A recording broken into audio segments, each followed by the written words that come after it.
चलिए हम देखते हैं exercise 6.4 question number 2 sponsored by HRD demons YouTube channel. Om classes Pundri पर ये सारी क्लासेस आपको मिल जाएंगी। तो ABCD एक समांतर चतुर्भुज है, समलंब चतुर्भुज है जिसमें AB और DC समांतर हैं। AB बराबर है 2 गुना CD। AB का जो दो सभी तक एक ही बात है कि दो त्रिभुज अगर समरूप हैं, अभी देखिए यहाँ दो त्रिभुज ले लेते हैं हम, त्रिभुज AOB और त्रिभुज DOC। अगर इन दो त्रिभुजों में देखें, हमने आज तक किया है कि दो त्रिभुज ABC और त्रिभुज PQR यदि समरूप हैं, ये त्रिभुज समरूप हैं तो उनके क्षेत्रफलों का अनुपात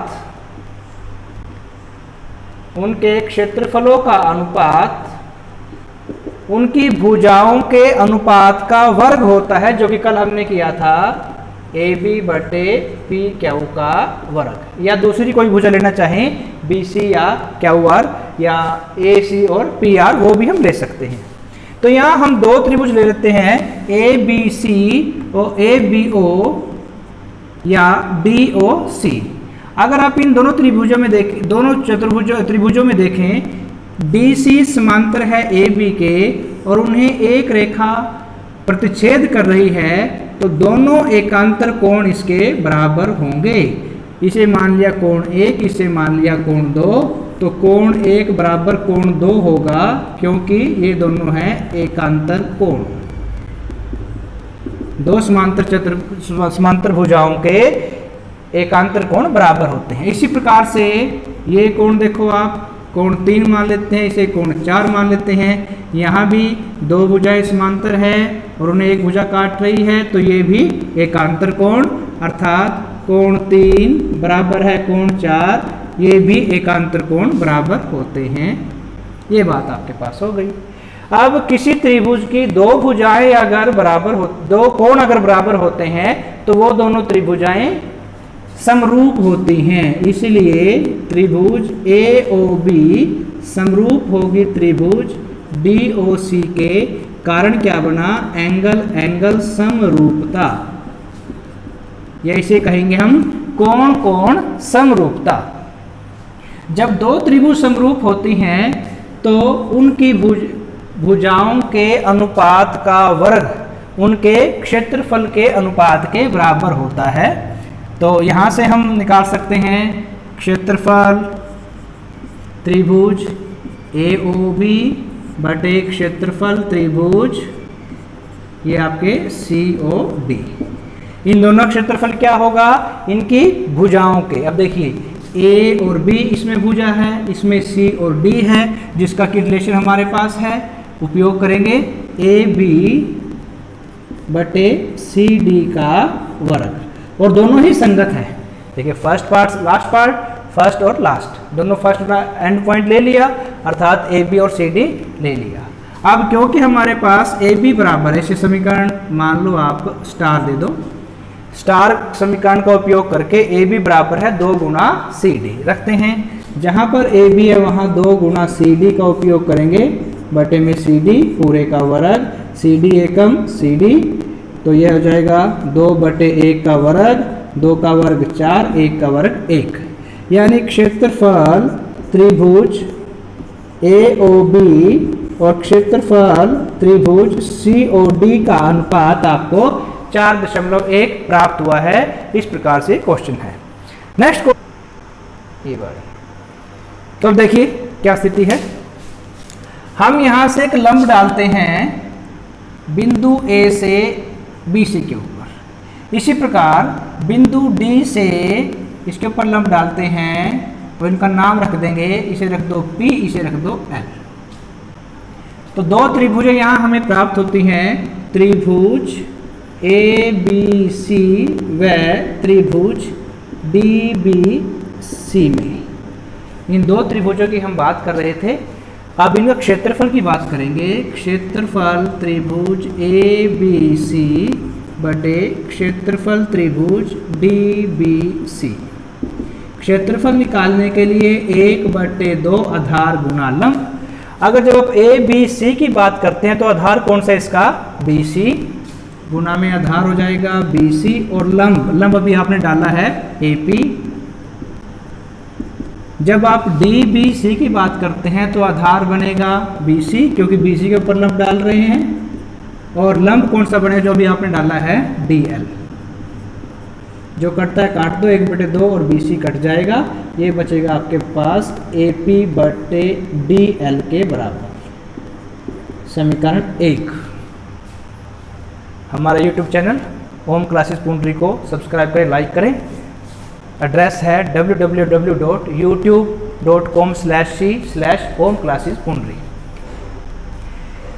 तो इसके बाद देखिए, आपने लंब डाल दिया तो दो त्रिभुज आपके पास बीच में आ गई, त्रिभुज ए ओ पी व त्रिभुज D O L.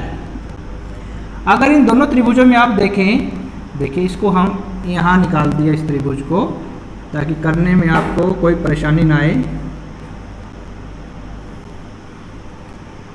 A O P और डी एल, आप देखोगे ये दोनों सीधी रेखाएं पी एल और ए डी सीधी रेखाएं आपस में काट रही हैं। सीधी रेखाएं जब आपस में काटती हैं तो ये दोनों होते हैं शीर्षाभिमुखी कोण। इसे मान लिया 1, इसे मान लिया 2, तो कोण 1 बराबर होगा कोण 2 के। क्यों? क्योंकि ये एक दूसरे के सामने हैं, अर्थात शीर्षाभिमुखी कोण है ये। इसके बाद ये कोण भी कितने का है, 90 डिग्री का। ये लंब डाला हुआ है और यहाँ भी कोण डाला है 90 डिग्री का। तो कोण इसे मान लो कोण, क्योंकि बी पी बिंदु पर है, उसके एक तरफ में ए, एक तरफ में ओ, एक तरफ में ए और ओ। दूसरा कोण है आपका बिंदु ये एल पे, एक तरफ ओ और एक तरफ डी। एल पे एक तरफ में है डी और एक तरफ में है ओ। ये है दोनों प्रत्येक कोण है जो ये 90 डिग्री का है। जब दो कोण त्रिभुज के बराबर होते हैं तो तीसरा कोण स्वतः ही बराबर होगा और त्रिभुज समरूप होंगी। ए ओ पी समरूप होगी त्रिभुज डी ओ एल के। कारण क्या है? एंगल समरूपता, कोण समरूपता।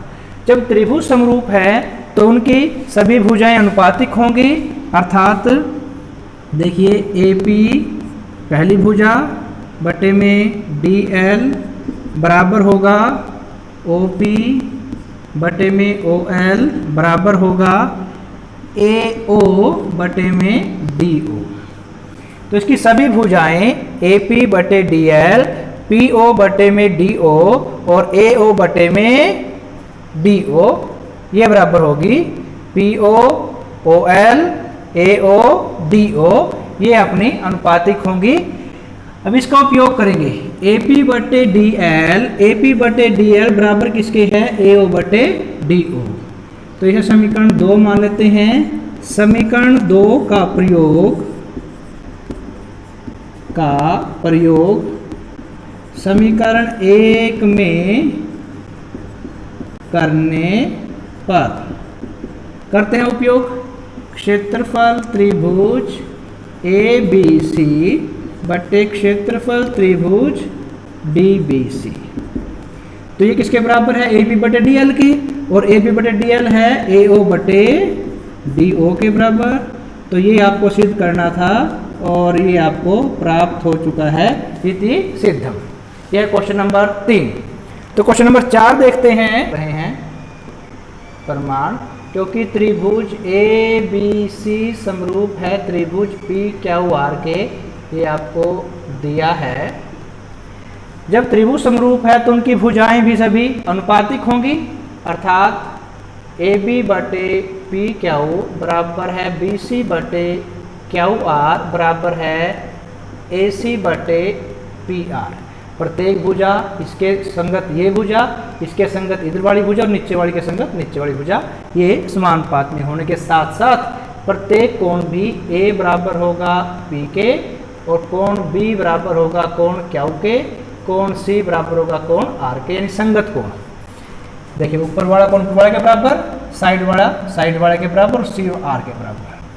अभी हमें त्रिभुज करनी है सर्वांग सम का मतलब क्या है, प्रत्येक भुजा और प्रत्येक कोण हमें बराबर सिद्ध करना है।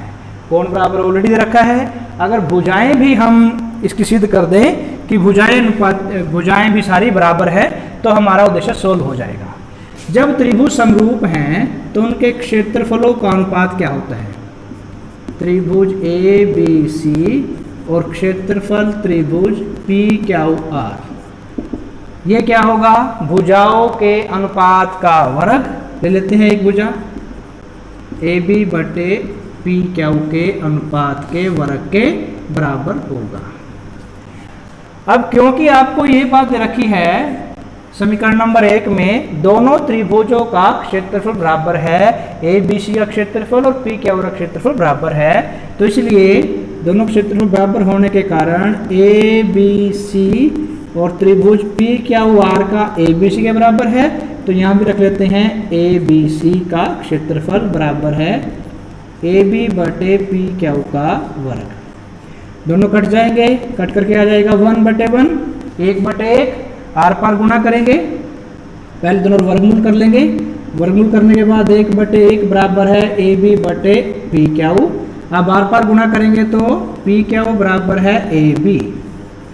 तो यहाँ से एक बात आपके पास आ गई कि दोनों भुजाएं बराबर है, ए बी बराबर है पी क्यू। और अगर यहीं पर हम ए बी की बजाय दूसरा बी सी बटे क्यू आर लेते तो वो भी क्या आ जाता है, यहाँ पर ये आ जाता है बी सी बटे क्यू आर के बराबर का वर्ग, और यही बात आगे आकर के बी सी बटे क्यू आर, और यहाँ से आ जाता जब पहले की और आखिरी गुणा करते तो बी सी बराबर है क्यू आर आ जाता। इसी प्रकार से तीसरा भी आपका यानी ए बी भुजा पी क्यू के बराबर, बी सी बराबर क्यू आर के बराबर, ये दो बातें आपको प्राप्त हो गई। तीसरी भुजा भी इसी प्रकार से बराबर आपके आ जाएगी।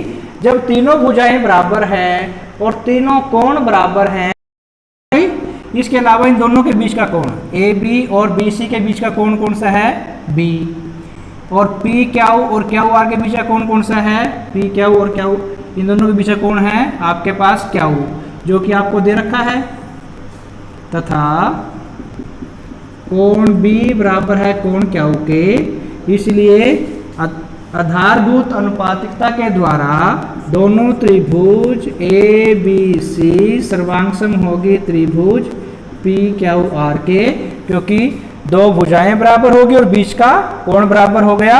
जब दो भुजाएं बराबर है, बीच का कोण बराबर है, साइड एंगल साइड सर्वांग समता, इस नियम के आधार पर त्रिभुजें सर्वांगसम सिद्ध हो जाती हैं। ये था हमारा क्वेश्चन नंबर 4। क्वेश्चन नंबर 5 देखते हैं, अर्थात इनको डिवाइड करके आपको जो अनुपात आएगा वो ज्ञात करना है। क्लियरली ये दोनों, ये डी ई एफ बी लगाओ, उसका आधा होगा बी डी। इसी प्रकार से बाकी भी अगर आप ए सी की बात करें तो ए सी क्या होगा, ए सी 2 गुणा ए ई और 2 गुणा सी ई होगा। इस प्रकार से चीज़ों को आप थोड़ा सा समझ लेना जरूरी है। जब भी थ्योरम की हम बात करते हैं, बेशक हमें उस क्वेश्चन में वो चीज़ें यूज़ हो रही हो या ना हो रही हो, लेकिन उनको एक बार साइड में रख करके इस पर सोच लेना जरूरी है, ताकि अगर यूज़ होगी तो तुरंत पुट कर लेंगे। अन्यथा हमें ये पता चल जाएगा कि जब कोई इस प्रकार की स्थिति आती है, त्रिभुज की इस प्रकार की स्थिति आती है, तो उसमें क्या क्या चीज़ें बराबर रहती हैं वो हमारे दिमाग में आ जाएंगी। तो इसी प्रकार से बी सी, इसी चीज़ की अगर आप तुलना करें, इसने दिया था त्रिभुज ए बी सी की ये मध्य बिंदु हैं और क्षेत्रफलों का अनुपात ज्ञात करना है। देखिए हम तुलना करते हैं त्रिभुज ए बी सी व त्रिभुज, छोटी त्रिभुज ले लेते हैं डी बी एफ की। जब ये मध्य बिंदु हैं तो ये भुजाएं भी समांतर होंगी। जो डी एफ है वो ए बी के समांतर होगी। अब इसे एक भुजा प्रतिच्छेद कर रही है, जो भुजा इसे प्रतिच्छेद कर रही है उसमें संगत कोण दोनों बराबर होंगे। तो यहाँ से कोण ऊपर वाला आपका ये ए था, कोण ए बराबर होगा कोण डी का नाम क्या था, यहाँ बिंदु है आपके पास बी और यहाँ है बिंदु सी। देखिए केवल इसको मैंने अलग निकाल के दिखा दिया आपको ताकि क्लियर से समझ में आ जाए। तो बिंदु बन जाता है ये, इस बिंदु का नाम क्या बनेगा, B D F. B D F ये बराबर होगा क्योंकि ये बनता है संगत कोण। अभी इस त्रिभुज का दूसरा जो भाग एस्पेक्ट देखते हैं, दूसरा भाग हम देखते हैं एफ की अगर बात करें तो ये दोनों भी कैसे हैं, ये दोनों रेखाएं डी एफ और ए सी समांतर होंगी, क्योंकि मध्य बिंदु है तो ये समांतर होंगी। समांतर होने के कारण ये जो कोण है एफ कोण और सी कोण, कोण सी बराबर होगा एफ कोण का नाम क्या बनेगा, डी एफ बी। कोण डी एफ बी ये भी बराबर होगा क्योंकि संगत कोण। जब दो त्रिभुज के दो कोण बराबर हैं तो इसका मतलब त्रिभुजे आपस में समरूप होंगी। त्रिभुज डी बी एफ के ये समरूप होगी।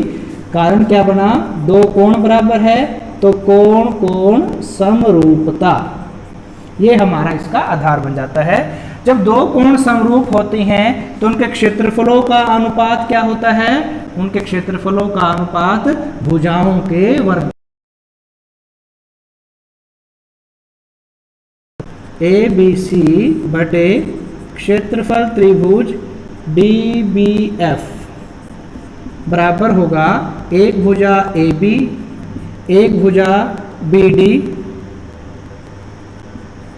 का वर्ग। केवल एक का यूज कर लेंगे हम, केवल एक को रख के देख लेंगे। अब देखिए ए बी क्या है, 2 गुणा बी डी। ए बी की जगह है 2 गुणा बी डी और बटे में है बी डी, दोनों के ऊपर है वर्ग। बी डी एकम बी डी ये कट जाएगा, 2 का वर्ग 2 दूनी 4, 1 का वर्ग 1, यानी ए बी सी 4 गुणी है अगर डी बी एफ को हम 1 गुणी मान लें। इसी प्रकार दूसरी त्रिभुज लो। अब आपने बड़ी त्रिभुज के साथ ये छोटी त्रिभुज ली थी जो हमने सोल्व कर दी। अब दूसरी त्रिभुज लेके देखते हैं, क्षेत्रफल त्रिभुज ई एफ सी का, तो वहां भी क्या आएगा, ए सी बटे में ए सी। तो वहां भी आएगा आपके पास बड़ी भुजा है ए सी और छोटी भुजा ई सी का वर्ग, क्योंकि ये दोनों त्रिभुज भी इसी प्रकार से जैसे यहाँ सिद्ध किया हमने समरूप प्रूव किया है, उसी प्रकार से ये दोनों त्रिभुज भी समरूप सिद्ध होंगी ई एफ सी और ए बी सी।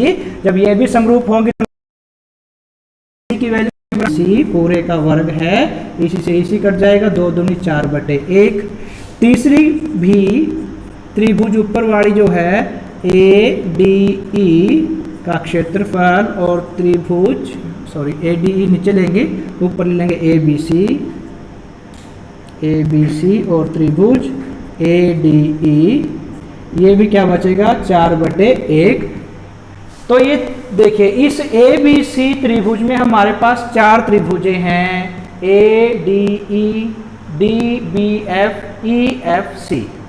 तीनों का क्षेत्रफल हमने निकाल लिया है, तो चौथी त्रिभुज का क्षेत्रफल जोड़ने के बाद पूरी त्रिभुज का क्षेत्रफल आएगा, उसे हम लिखते हैं, हमारे पास क्षेत्रफल त्रिभुज ए बी सी बराबर है क्षेत्रफल त्रिभुज, सभी को जोड़ लेते हैं, ए डी ई ऊपर वाली, उसके बाद दूसरे वाली कौन सी है, क्षेत्रफल ये डी बी एफ जो हमने निकाला है, डी बी एफ, फिर प्लस तीसरे वाली है जो निकाली है ई एफ सी प्लस, अब क्या बच गया बीच वाली जो हमें निकालनी है, क्षेत्रफल निकालना है त्रिभुज डी ई एफ का, इसे हमें निकालना है। बाकी सबका मान हमारे पास है, केवल इसका ही मान हमारे पास नहीं है। तो निकालते हैं क्षेत्रफल त्रिभुज,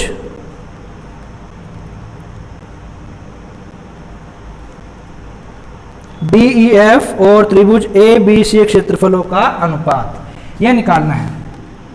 चलिए, अगर हमने क्या माना था, इसका अगर हमने 1 मानना था तो इसका आ गया 1/4, चौथा हिस्सा ना।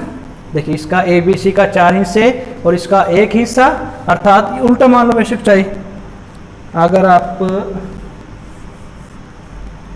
ए बी सी का 4 गुना मान लेते हैं तो इन सब का 1-1 हिस्सा है। A B C 4, D B F 1, A B C 4, D B F 1, A B C 4, A D E 1, यानी त्रिभुज डी ई एफ का क्षेत्रफल ये देखते हैं कितना होगा।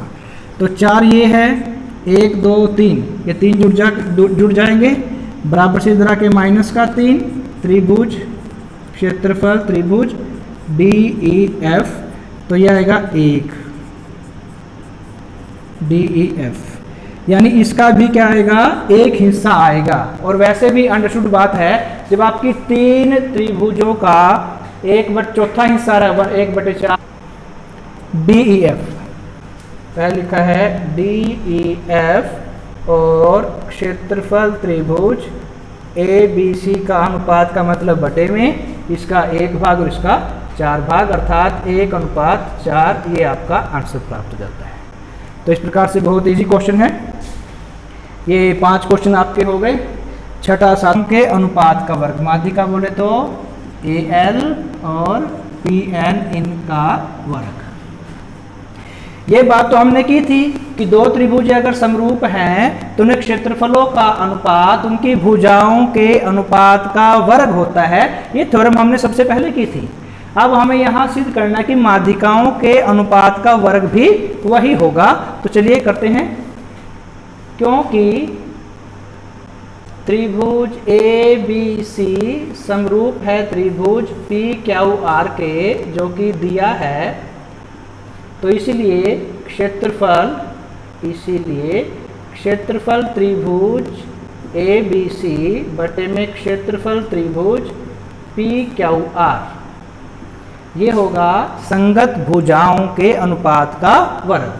संगत भुजाएं ए बी बटे पी क्यू का वर्ग बराबर है बी सी बटे क्यू आर का वर्ग, बराबर होगा ए सी बटे पी आर का वर्ग, संगत भुजाओं के अनुपात का वर्ग। अब यदि हम देखें माध्यिका क्या होती है, माध्यिका की परिभाषा ध्यान दो। माध्यिका होती है कि भुजा को 2 बराबर भागों में विभाजित करती है, अर्थात बी एल बराबर होगा एल सी के, और ऐसे ही जो एन पी एन माध्यिका है उससे क्यू एन बराबर होगा आर एन के, बराबर होगा 2 गुणा बी एल, या फिर ये कह लो इसको आप बी सी बराबर है बी एल जमा एल सी, क्योंकि माध्यिका है और बी एल बराबर है एल सी के, इसलिए एल सी की जगह बी एल रख देते हैं। तो बी सी बराबर, इसी प्रकार से क्यू आर क्या हो जाएगा 2 गुणा क्यू एन के बराबर होगा। इन दोनों बातों को हम समीकरण 1 मान लो, इसको इसमें रखते हैं। क्षेत्रफल त्रिभुज ए बी सी बटे में क्षेत्रफल त्रिभुज पी क्यू आर, ये बराबर होगा आपके पास बी सी का मान है 2 गुणा बी एल और इसका मान 2 गुणा क्यू एन। बी सी का वर्ग है तो इसका भी वर्ग होगा, 2 से 2 कट जाएगा। बाकी चीज़ों की हमें ज़रूरत नहीं है, लिखना हो तो लिख सकते हैं हम। तो यहाँ से क्या बात स्पष्ट है, क्षेत्रफल त्रिभुज ए बी सी बटे त्रिभुज क्षेत्रफल पी क्यू आर बराबर है माध्यिका भी नहीं है, ये बी एल बटे क्यू एन का वर्ग, ये आपके पास प्राप्त हुआ है। तो चलिए, जब 2 भुजाएं यानी यहाँ क्या हुआ, 2 भुजाएं आपकी अनुपातिक होगी किसके बराबर, बी सी बटे क्यू आर, और ये क्या आपके पास ए बी बटे पी क्यू का वर्ग और ए सी बटे पी आर का वर्ग, इन्हें हम बाद में लिखते हैं। अब तुलना करते हैं अगर इन तीनों की, यहाँ से आपके पास एक पी आर, इनका वर्गमूल करने के बाद यानी ये एक रिलेशन हमारे पास आ गया, इस रिलेशन का, इस संबंध का नाम 2 रख दिया। अभी 2 त्रिभुजों की तुलना करते हैं हम। त्रिभुज ABL व त्रिभुज PQN। अगर इन दोनों की तुलना करेंगे, चूंकि दोनों त्रिभुज समरूप है, हो चुका है जब ये दोनों चीजें बराबर है। देखिए कोण B बराबर है कोण Q के, क्योंकि त्रिभुज समरूप हैं, क्योंकि त्रिभुज ABC समरूप है त्रिभुज PQR के, तो संगत कोण बराबर होंगे। संगत कोण बराबर है, बीच का कोण बराबर है, और भुजाएं BL के साथ AB और PQ अनुपातिक है, तथा BLQN बराबर है AB बटे PQ। दो भुजाएं अनुपातिक और बीच का कोण बराबर सिद्ध हो रहा है, इसीलिए दोनों त्रिभुजें ABL समरूप होगी त्रिभुज PQN के। जब त्रिभुजें समरूप है तो उनके प्रत्येक भुजाएं जो है वो सारी अनुपातिक होंगी, तो भुजाएं कोण वाली और QN नीचे वाली बराबर होगा, ये माध्यिका आ गई AL बटे में PN। तो माध्यिका भी यहां से प्राप्त हो गई। अब देखो बच्चों, BL बटे QN AB बटे PQ बराबर किसकी होगी? AL बटे PL।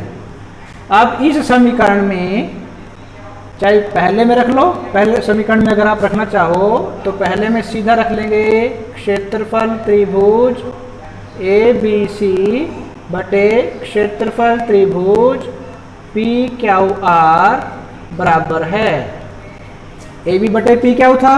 अब AB बटे PQ किसके बराबर आ गया? AL बटे PN के, अर्थात लो AB बटे PQ बेशक रख दो, रखने में कोई बुराई नहीं है, और AB बटे PQ बराबर है आपका AL बटे PN के वर्ग के, जो कि क्या है?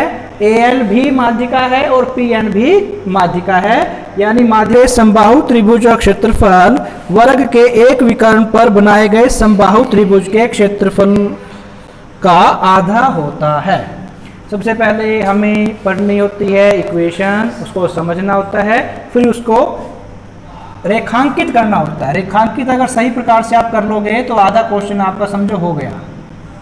एक वर्ग की बात कर रहा है ABCD। वर्ग क्या होता है? वर्ग की सारी भुजाएं बराबर होती हैं, ये भुजा इसके बराबर, इसके बराबर, इसके बराबर। प्रश्न में कहा गया है सिद्ध कीजिए वर्ग की किसी भुजा पर बनाए गए समबाहु त्रिभुज। समबाहु का मतलब जिसकी सारी भुजाएं बराबर हो ऐसा त्रिभुज। तो DC के ऊपर बना लेते हैं एक समबाहु त्रिभुज, अर्थात रखकर चार लगा, बिंदु P आ जाएगा। त्रिभुज